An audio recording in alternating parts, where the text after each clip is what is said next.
Oke, halo teman-teman, kembali lagi dengan aku Hafid. Jadi di sini aku mau nge-review buku yang berjudul Bicara Itu Ada Seninya, ya karya dari Oh Soo Yang, salah satu pakar penulis Korea Selatan ya teman-teman. Oke, jadi sebelum masuk ke pembahasan yang lebih dalam, di sini aku mau menjelaskan buku ini juga merangkum teknik vokal, terus psikologi komunikasi dan juga daya tarik atau karisma. Baik, di bab awal ini penulis menekankan bahwa banyak orang yang gagal dalam berkomunikasi karena mereka tuh bicara tanpa tujuannya. Karena penulis juga menyarankan kita untuk menyederhanakan poin sebelum kita tuh membuka mulut.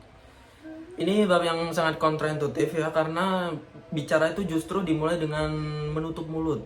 Nah, salah satu contohnya yaitu dengan mendengar aktif ya teman-teman. Jadi Oh Soo Yang itu menjelaskan ke kita bahwa ketika kita menjadi pendengar itu kita tidak boleh hanya sebagai pendengar belaka, tapi juga kita harus memberikan umpan balik atau feedback kepada sang pembicara. Kita harus menerapkan prinsip 70/3 juga ya.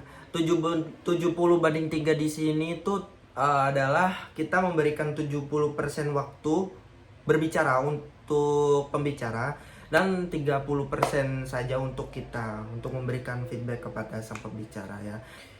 Nah, karena dengan lawan bicara melihat kita ini mendengar secara tulus, maka lawan bicara juga menilai kita itu menghargai apa yang mereka bicarakan, dan juga secara otomatis mereka juga membuka ruang untuk menerima apa yang kita sarankan nanti ketika kita memberikan feedback kepada dia.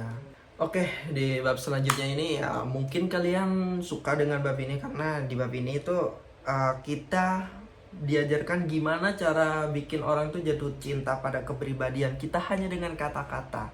Oke, jadi kalian itu harus menghindari pujian yang umum digunakan oleh orang-orang biasanya, yaitu seperti kamu pintar banget gitu. Kalian harus mengganti itu semua dengan pujian atas proses mereka. Misalnya, cara kamu menyusul laporan ini tuh sangat simetris. Aku jadi mudah paham gitu. Berbicara di depan umum. Nah, bab ini cukup teknis dan juga cukup berguna untuk karir kalian semua. Dan juga penulis menyarankan untuk latihan bayangan. Jadi kalian itu membayangkan bahwa bayangan diri kalian di depan ini sedang berbicara di depan banyak orang yang sedang bertepuk tangan. Nah, itu bisa menurunkan hormon stres kalian. Selanjutnya kita akan bahas variasi suara. Nah, jadi kecepatan bicara, intonasi rendah dan tinggi, dan juga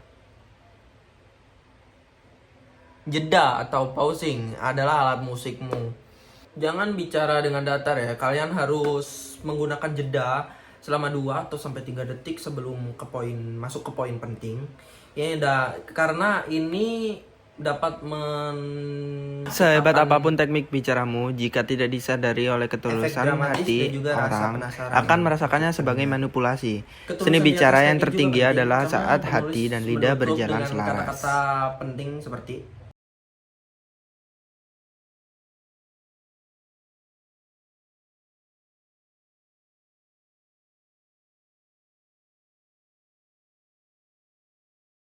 Oke, jadi kesimpulan dari buku ini yaitu bicara itu adalah otot yang bisa dilatih. Tidak ada istilah kata bakat alami ya teman-teman. Bakat alami yang tidak bisa dikalahkan oleh latihan itu tidak ada. Buku ini sangat direkomendasikan untuk dibaca oleh mahasiswa, terutama bagi mahasiswa komunikasi dan juga pekerja, dan juga orang-orang yang ingin menikmatkan skill berkomunikasi mereka. Oke, terima kasih sudah menyimak review buku dari aku kali ini. Aku Hafid, pamit undur diri. Sekian, sampai jumpa lagi di video review buku selanjutnya. Oh ya, jangan lupa untuk komen ya guys. Skill dari bab mana yang ingin segera kalian praktekkan, dan juga jangan lupa like dan juga subscribe. Nyalakan tombol loncengnya guys. Oke, see you in the next video guys. Bye.